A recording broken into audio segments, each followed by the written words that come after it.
আসসালামু আলাইকুম। শেয়ার করছি গ্রিন টি। সবাই বানাতে পারি, কিন্তু একটু ইনস্ট্যান্টভাবে দেখানোর চেষ্টা করছি। সো গাইস, গ্রিন টিটি তৈরি করার জন্য নিয়েছি একটি কাপে সব প্রসিডিওর হবে। কাপে দিয়ে দিচ্ছি 1 টিস্পুন জিঞ্জার অথবা আদা কুচি করে, 1 টিস্পুন চিনি দিয়ে দিচ্ছি, আপনারা পরিমাণ মতো দিবেন। গরম পানি দিয়ে দিচ্ছি পরিমাণ মতো, এটা ফ্লাক্স, একদম গরম পানি ফ্লাক্সে রাখা। দেন আমি এখানে লিপটন গ্রিন টিটা ইউজ করেছি, আপনারা চাইলে যে কোনো ব্র্যান্ডেরটা ইউজ করতে পারেন।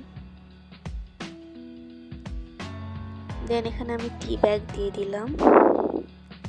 টি ব্যাগ দিয়ে একটু চামচ দিয়ে নেড়ে টেড়ে দিব যাতে চিনিটা ভালো করে গলে যায়।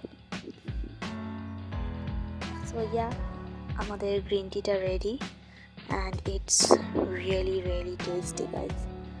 So আজকে এই পর্যন্ত, আল্লাহ হাফেজ।